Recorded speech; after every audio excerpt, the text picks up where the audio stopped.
There's just one other thing, sir. What's that? I'll explain it to you in a minute. May I use your telephone? Go right ahead. Welcome back, ladies and gentlemen, to the Sunday Wire. I'm your host, Patrick Henningsen. We're streaming out live on the Alternate Current Radio Network and also at 21stCenturyWire.com. And after the show, you can download this program on the podcasting networks on iTunes, but also on Spotify and on iHeartRadio if you have that app on the smart television. And we're joined now on the live link with our first guest live from Beirut, Lebanon. She's a journalist. She's an academic as well. Dr. Marwa Osman is joining us from Lebanon. Hello, Marwa. Hey, Patrick. How are you? I'm very well, Marwa. Thank you so much for joining us.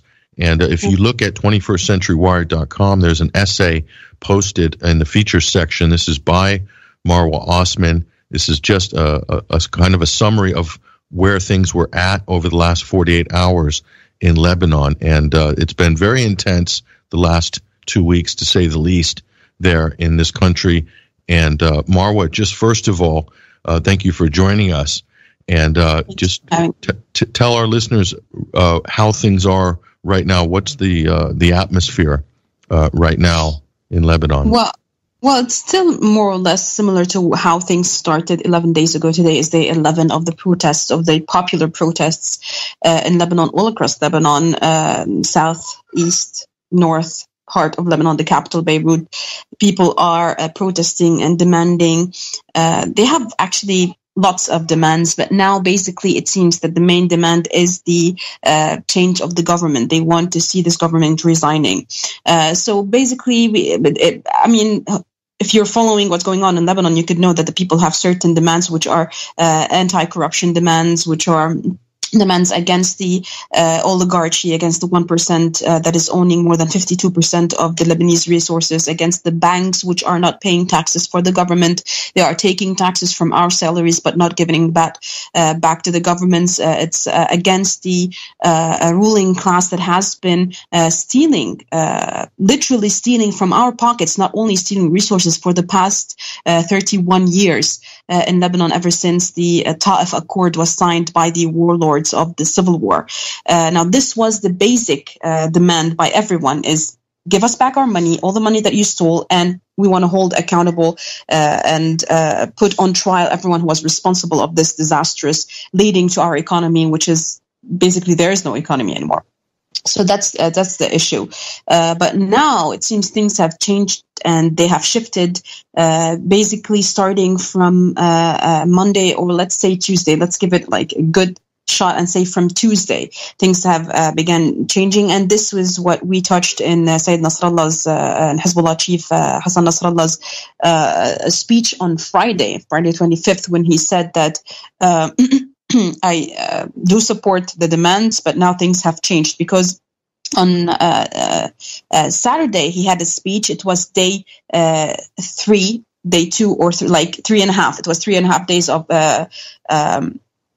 protest, and he had a speech. It was a religious event, and he had a speech either way designated for that day. But on that day, he said that we are with the demands of the people. It's 100% a Lebanese demonstration fueled by the Lebanese people. It has no intervention whatsoever. Everything changed when he, on October 25th, had that speech on Friday saying that, no, now I have concerns of international and regional intervention in the protests in Lebanon. Some people are paying a lot of money to change the demands of the people. And we started hearing it. I'm one of the people who started going to the protests from day one. I couldn't believe that my people were actually revolting against the regime, the ruling party. I mean, you've been here, Patrick. We've talked about this very much, about how much corrupted the politicians and the elite in Lebanon are. But I couldn't believe that my people has finally revolted against these people, against these ruling classes. So I was amongst the people protesting, and I remained so up until Friday, when Sayyid Nasrallah even asked the supporters,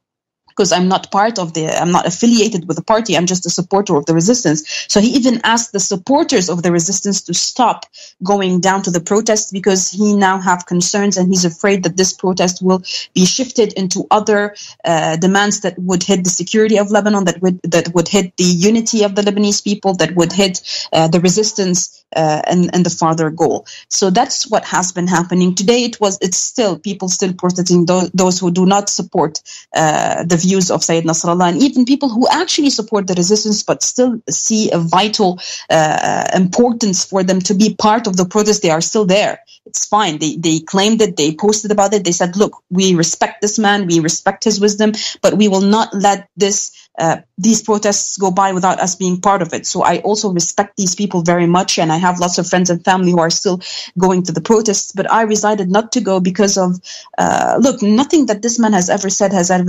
even turned to be slightly untrue. It was always the truth. He has some sort of information that we don't know, that he doesn't see it important for us to know right now. He doesn't want to hit the demands of the real protesters, but at the same time he has high concerns of influence coming from Gulf states, Persian Gulf states, or I'm talking about like states.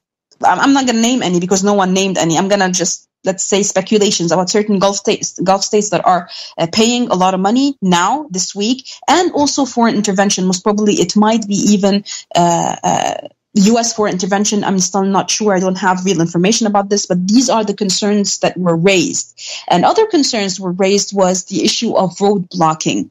We understand protests. I was protesting. I never blocked any road against anyone because people might be going to hospitals. People might be going to their jobs.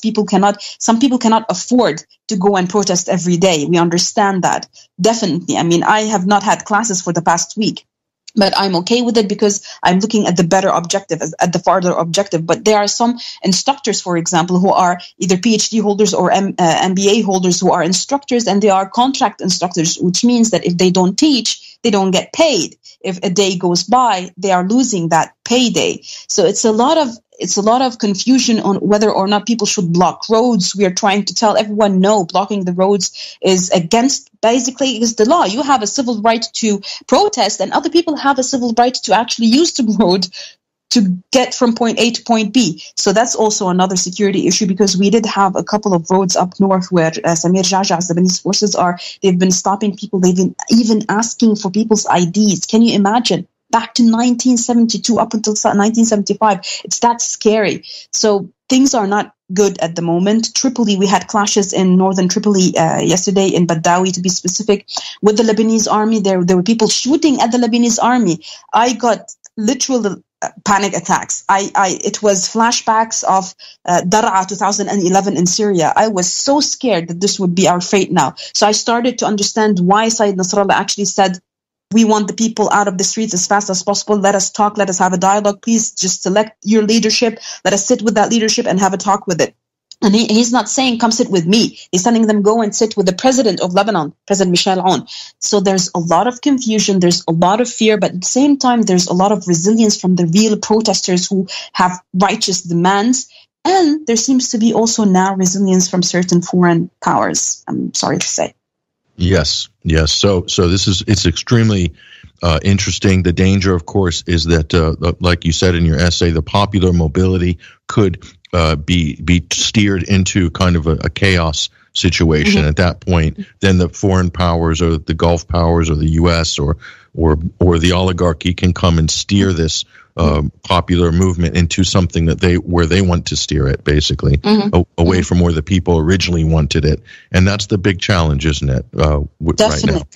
Definitely, because look, I have demands. My demands is, look, there are certain people, regime, elite, people who have been inside of this regime for 31 years that have been stealing my money. What do you mean by stealing my money? It means they are taking public resource, public spaces and having their own private investments in it. They have been basically not allowing the banks or probably making deal with the banks, with the private sector banks, alongside the Banque du Liban, which is the reserve bank in Lebanon, also having certain private side deals that would ensure their bank accounts become bigger by, for example, making sure that certain policies are put forward and becoming bills in the House of Representatives that would ensure that stealing becomes an actual bill, a right for these elite to steal money, whether from institutions or from ministries or from, for example, sectors like the telecommunication sectors, or, for example, agricultural sectors, or, for example, gas, the sector of oil and gas. It is basically being collectively distributed on warlords. For example, let's say Jumblat is the person you go to get gas into Beirut. Nabih Berri is the person you go to get certain goods and resources through the port or through the airport. Samir Jaja is the person you go talk to in order to get certain also issues maybe related to those facilities that break down mountains in order to make like stone or I don't know what you call it, like material minerals, mining and minerals, exactly. So it's basically each one of these warlords that have a chunk of the resources of this land, and they are contributing disastrously for the environment. We are literally the number one country in bladder cancer because of the pollution in both the sea and the rivers, because of the institutions and the facilities and the investments of these people. It is basically one big cycle of corruption. So I have demands. I don't want anyone to be taking these demands away from what my objective was and turning them against the resistance only because this is the only left option for them to hit the resistance. You know what I'm saying? I mean, to scapegoat. Exactly. The scapegoat Hezbollah, which is the U.S. media is doing right now. They're blaming and when I say that, thank you, because you read articles from day one. You read articles, you see tweets for certain officials, U.S. officials, saying that look, people are demanding for their basic rights, demanding taxation to be a rightful taxation on the rich before the poor, and they are protesting against Hezbollah. That is absolutely not true. This is not what we did. I personally was there on day one. I went by myself to the printing center. I printed 8 or 9 cardboards written with my demands written on them in Arabic. I had a couple of friends. I had a couple of students who trust me. We all had a group on WhatsApp. We talked with one another. We're like, we have to be part of this protest, and we did become part of this protest. People were chanting against the ruling elite all the time. No one was chanting against any other party. They were just talking about this ruling elite who literally everyone hates. How is it possible that these people would be cheering against Hezbollah? No one even said the word Hezbollah. So it's basically like propaganda, lies, again, similar to what was happening in Syria. This is what confuses everyone, and this is what basically it freaks me out, to be honest with you. I'm very afraid that this would shift into a civil war if this goes on. Yeah, that's the big concern I think a lot of people have. I'm seeing that a good broad spectrum of people, not just in Lebanon, but also across the Middle East and internationally, that are concerned about this spreading into kind of a civil war situation, and are very, very aware that this can also be manufactured through the media and agitation propaganda that we're seeing from some mainstream journalists even who report on this region as well. So we'll see, and let's hope that cooler heads and wise heads prevail, Marwa, in the coming weeks. And we'll definitely like to stay in touch with you on this issue, and hopefully we'll keep an eye on your work as well, and also publish what we can up at 21st Century Wire as well, Marwa. That's very nice of you. Thank you for always being on top of the issues that are the concern of everyone at the Middle East. And thank you for publishing my piece the other day. I think it was today. I forgot. It's that surreal in Lebanon. I forgot if it was today or yesterday. But thank you very much. And I'll keep in touch, definitely. Yeah, thank you, Marwa, and stay safe, and best of luck, and we're all the best for Lebanon, we hope, in the coming days and weeks. So we're looking forward to positive outcomes for everybody, hopefully. Hopefully. There she goes. Ladies and gentlemen, that's Dr. Marwa Osman. She is a political commentator. She's also an academic based in Beirut, Lebanon. You can see her essay up in the features section right now at 21stcenturywire.com, and there's a link on the show page as well, and a link to her Twitter account. Follow Marwa Osman on social media as well for updates and thoughts on what's going on right now in Lebanon and also in the Middle East in general. We're going to take a short break, and we're going to connect our next guest on the other side. This is the Sunday Wire. I'm your host, Patrick Henningsen. This is the 300th episode of this weekly Omnibus News and Analysis radio program here on ACR. Stick around after this station break. We'll be right back.